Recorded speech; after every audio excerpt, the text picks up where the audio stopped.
Hi everyone, it's me Darlene, talking to you from Mississippi, Hernando, Mississippi, my new home. I have zero desire to be recording right now, but I feel it's necessary. I am exhausted beyond exhausted. It's been nuts. And I've had, of course, things going wrong that have stressed me out. This is far from over, this journey. But I wanted to start out by telling you that Derek did the video letting you guys know that we were here. I thought of that a while back, that I was like, boy, I'm going to give Derek that video. But then he got so busy with some new clients and things that he had a period there where, he wasn't really able to record. And, but then when he came to Maine, he was like, I could do the video. I was like, yes, I want you to do the video. But then he was busy and he said, I don't know if I'm going to be able to do it. And I was like, I didn't want to force him, but I just didn't feel like doing the video. I just knew that my mind would be so spent that I just didn't want to explain that whole trip. And so, I kind of just said, whoever has the time to do it can do it. And that's all there is to it. Yesterday, we had a nurse here and an aide, and I was extremely busy with them. It's very busy at the beginning with hospice because all the different people are coming. I also had the social worker, so it was a busy day. At one point, I had to leave to try to fix an issue that I was having with my car transport, and I needed to let Derek know, and I kept going to his door, and I could hear him, so I thought he was either doing podcast stuff or that he was on a call. And I was just like, of course I understand that, but my mind was on, I've got to get out of here and do stuff while there's people here to watch my mother.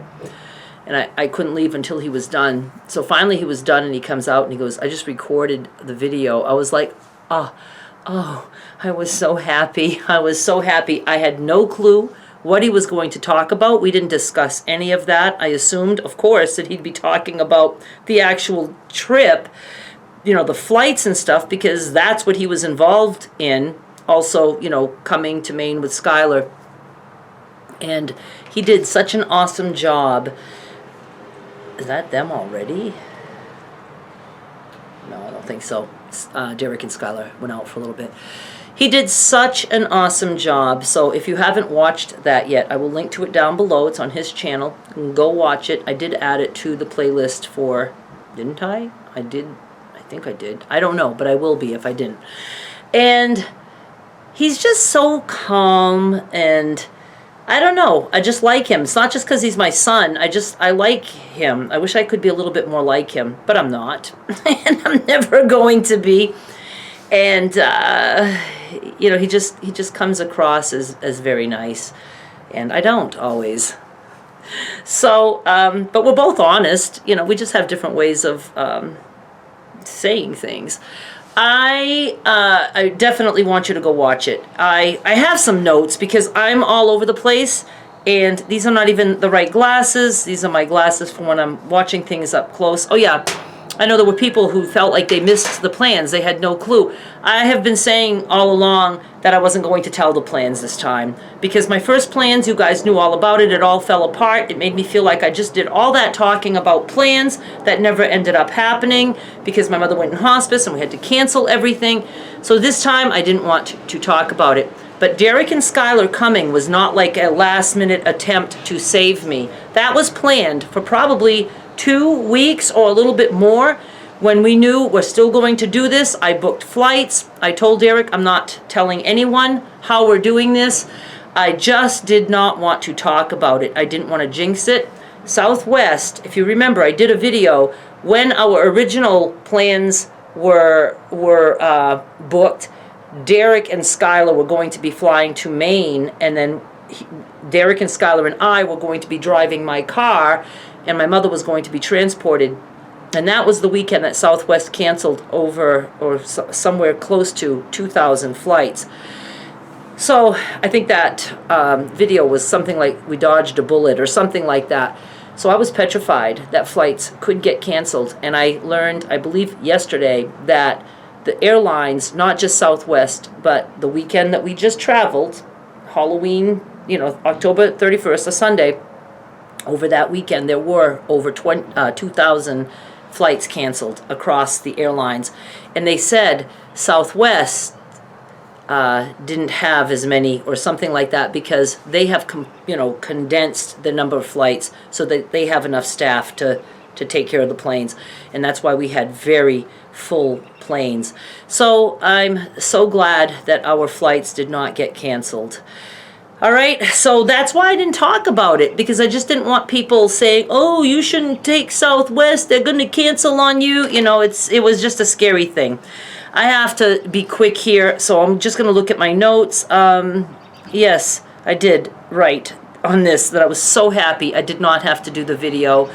Just really, really awesome that Derek did that, and I love how he did it. Oh yeah, he mentioned about how when we came here, we weren't going to have a wheelchair, and we didn't know how we were going to get my mother into the apartment. We did know that, of course, he's on the first floor, and he did say that there's a way that, even if we had to go on a curb, we could have managed. He could have lifted her, but it works out that, it's all rollable, even right through his front door. There's just a little metal, thing. There's not like a step to get into the house, into the apartment. So my plan was, because we knew we couldn't take everything, and I hate my mother's wheelchair. It was my father's wheelchair. I got that for him when he had a very hard time walking because he ended up with bone cancer because of prostate cancer. He just had a lot of cancer. So I got him a wheelchair way back, like maybe early 2000, 2002, something like that. And so we were using that for my mother, and it's big, clunky. She's not comfortable in it. And I said, look, we could use the walker. She has a rolling walker on 4 wheels. Now, that's not for transporting, but with 2 of us, and Derek being strong, I felt comfortable that we could roll her that little distance and not have her fall. So that is what we were going on. And then I did think about a rolling chair, but I imagined the chairs he had, and I thought to myself, no, he doesn't even have a chair on wheels, not even thinking about his office chair. So he was texting a friend, and she said, how about your office chair? So that's what we used, and that was great. So, but yeah, we weren't coming here with no plan at all. He was very worried about that part, getting her. So he was probably so nerved up that he forgot that we did have a plan, some kind of a plan, but he didn't like it. Just looking here. All right, so it started out, the other thing he didn't include, because he wasn't there for it, Skylar and Derek had gone to go get something to eat, and this is when we were in Portland, waiting to get on to our first flight, and my mother had only had 2 toasts that morning, because she didn't want to eat a lot, because she didn't want to be, pooping and having to have bathroom duties. Also, the hospice home had a catheter for her, so I didn't have to worry about her, constantly peeing. We were going to be 12 hours straight of her being sitting up in either a wheelchair or the airplane or a car, so we needed to, take care of all that, and that worked out great. I never had to do bathroom duty with her. But when she was in Portland, I wanted to give her a lorazepam so she could keep calm, and they also said give her a little bit of morphine just to calm her, help her with pain on the plane. And so I did the morphine, and then she wanted a little bit of a sandwich, and I had made her a sandwich, and she took 2 bites, and she has a little like cape thing that she wears, a poncho that I made, and she had taken it off, and she just had it all wrapped up, and she just vomited. And I don't know where all that was coming from, but she just vomited all on that, and I bunched it up, and I had to turn it, and I bunched it up. I was like, oh my God. I felt so bad for her, and then also it was quite embarrassing, and I had to ask, I'm like, does anybody have a plastic bag? I mean, I didn't even know how to put that down, so I could look to see.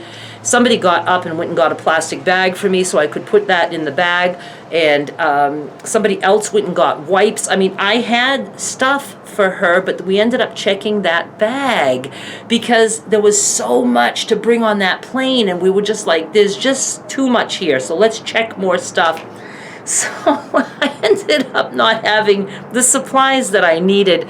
And I felt so bad that she was sick, but she recovered from that. And, so that was just one thing Derek was very happy to miss, because he said he would not have survived that.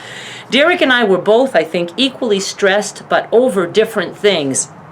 So it kind of worked, because when one was stressed about one thing, the other one was like, you know what, this is going to work, and we can do the, So it was amazing. It was amazing how stressful that was, and how we were able to put it together and just do it.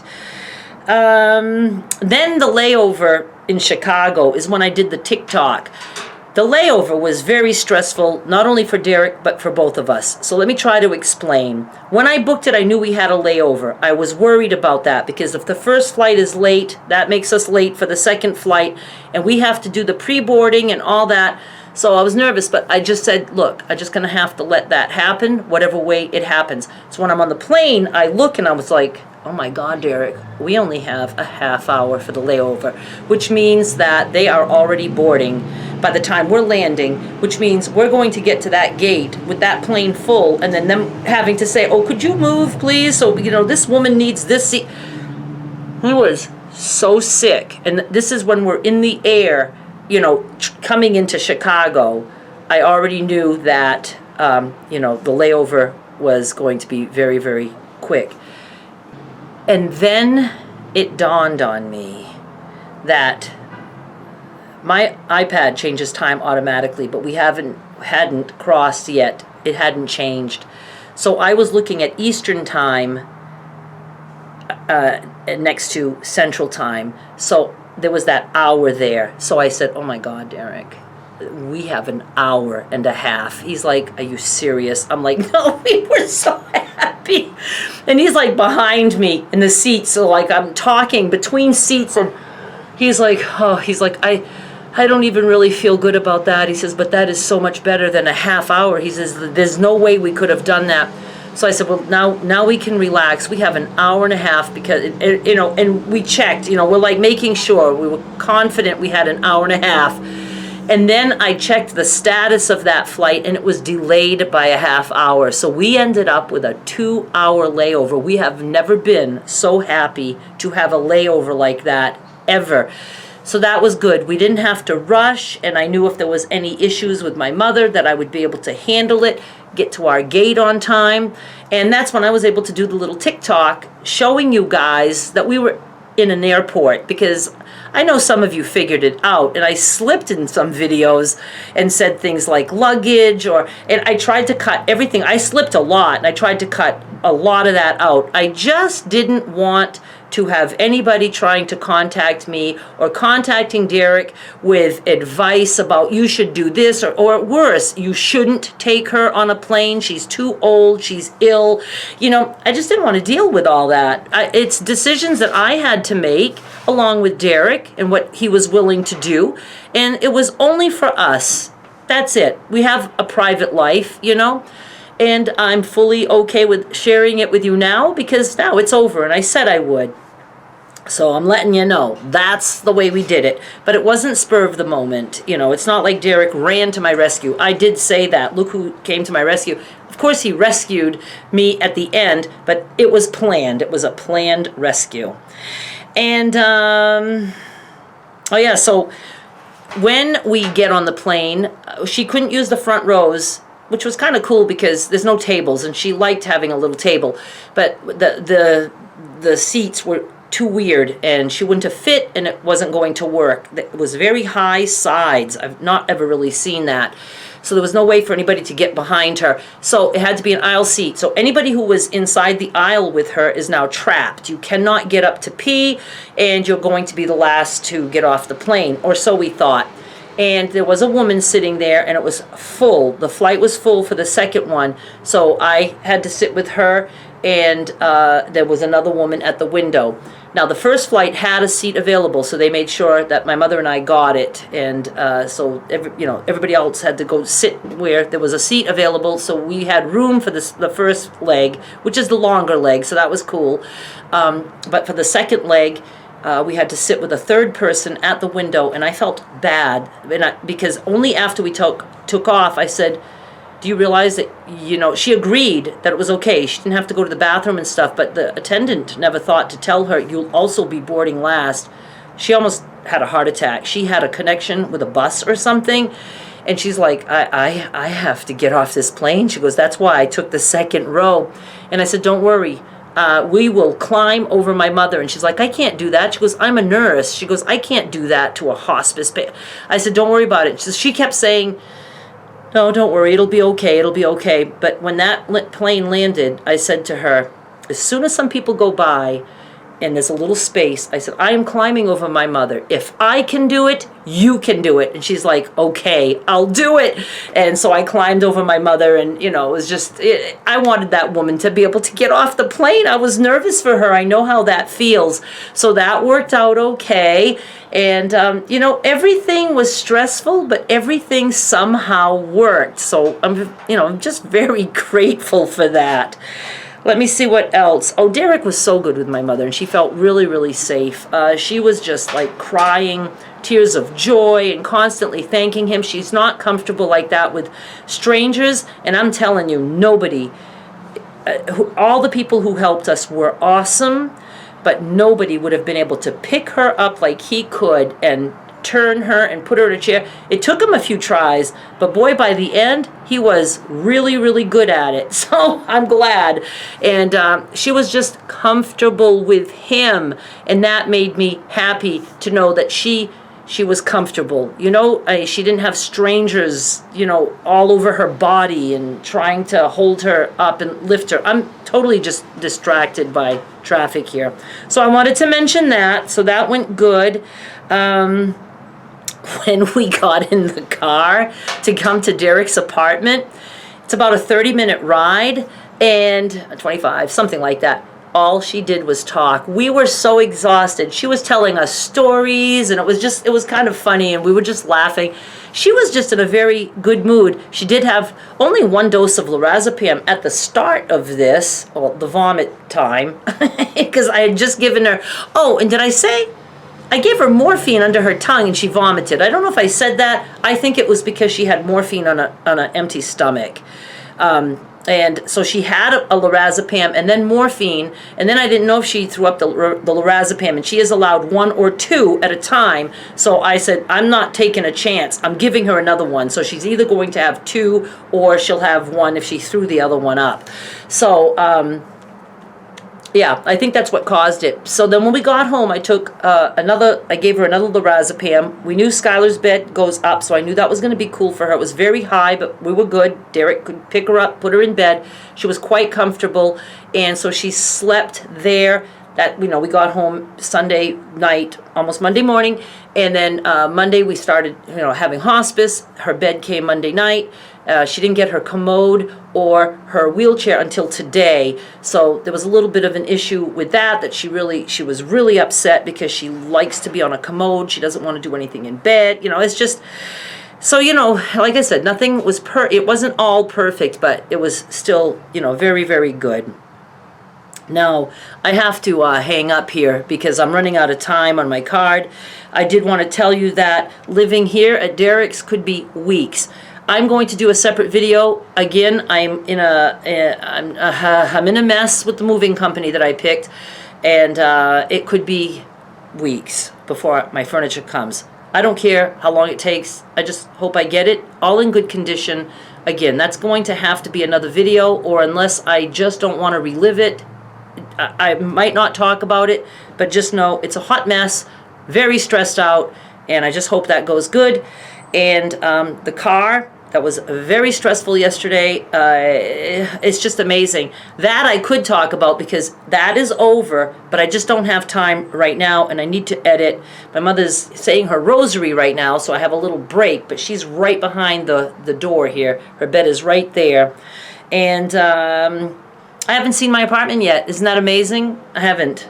We got here, we were here all Monday, all Tuesday. Today is Wednesday. Wednesday is, almost over. I have no interest in going to see the apartment right now. I'm too tired. I just don't even care. It looks very much like Derek's. So I know, oh, this went dark. So my mother had a very bad day today so far. She had a catheter and she absolutely hated it. They didn't want to take it out. I agree with my mother that that was done mainly to make the trip, better for us. She wasn't on a catheter before, so I let my mother decide, and my mother said absolutely taking it out. They tried to talk her into it yesterday. They did talk her into it. They're like, just, a little long. We're going to change it for you. It's going to be fine. And today she insisted no. So she got that out, and she did get finally her potty and her wheelchair. They wanted to get a Jerry chair that reclines and has feet go up, but there's none to be found. So at least a wheelchair so she can have a chair to sit in. Derek has 0 chairs for her to be able to sit in. And of course her lift chair is in a warehouse still on the East Coast in Massachusetts. It hasn't even left the East Coast yet. And so with a wheelchair, I can take her outside if it's nice, or, she can just sit in it too, just to have a change from the bed. All right, you guys, please go watch Derek's video. I think you will if you haven't yet. And, I'm here. Can I say I'm happy? I'm too stressed right now about everything. It's just, I'm very glad that I'm here. I can't even believe it. I cannot believe it that I'm here. And to me, it doesn't matter what my apartment is like. That's not important. What's important is that I will be near Derek and Skylar, that my mother made it through this trip. And I think if I can handle that, I can handle anything that is, thrown at me. I'm pretty sure I can handle it. I do have fabric here that was shipped before I even got here. It's probably been here for a week or two. So as soon as I can get somewhat up and running, after all the hospice and all that stuff, I plan to get back to business on a small scale, but I need to do that because I'm going to have a lot of expenses along the way here. All right, you guys, thank you so much. It's not done. Maine to Mississippi, and now it's like Mississippi to my apartment. Let's see if we can get that accomplished now. I do appreciate that you followed me all these months. It's been several months since I've done any sewing or anything like that. We will be getting back to that, but I can't start that up fully until my furniture arrives. And now I'm down to 2 minutes, so I'm going to sign off. Thank you so much for watching. Bye.